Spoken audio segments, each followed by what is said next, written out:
We're all likely involved in more conference calls these days. But conference calls can be clunky, awkward, and inefficient if the participants don't follow some best practices.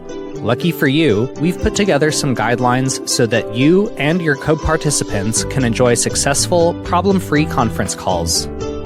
Calling in a few minutes ahead of time is a good practice. It's better to wait for other people to show up on time than for them to wait for you to show up late. The meeting organizer should supply an agenda before the call begins and should lead the call by keeping people on schedule and on topic.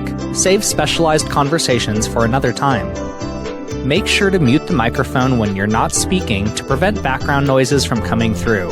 Try to conduct your call from a room that is free from background distractions, and if you know noise will be an issue, be upfront about it at the beginning of the call. It's not always easy for people on the call to identify you based on your voice alone. Be sure to state your name before speaking or have someone on the call introduce you before you begin. Most small microphones aren't known for their superior audio quality, so be sure to sit close to your phone or computer and speak loudly and clearly.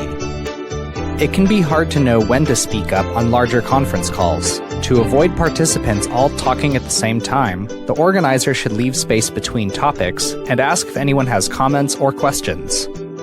Before ending the call, the organizer should recap everything that was accomplished. If there are any action items, these should also be reiterated. Lastly, sign off with a goodbye. Don't just hang up and leave the remaining people on the call in a strange silence, unsure if the call has ended or not. With these tips, you'll be sure to have the smoothest and most successful conference calls yet.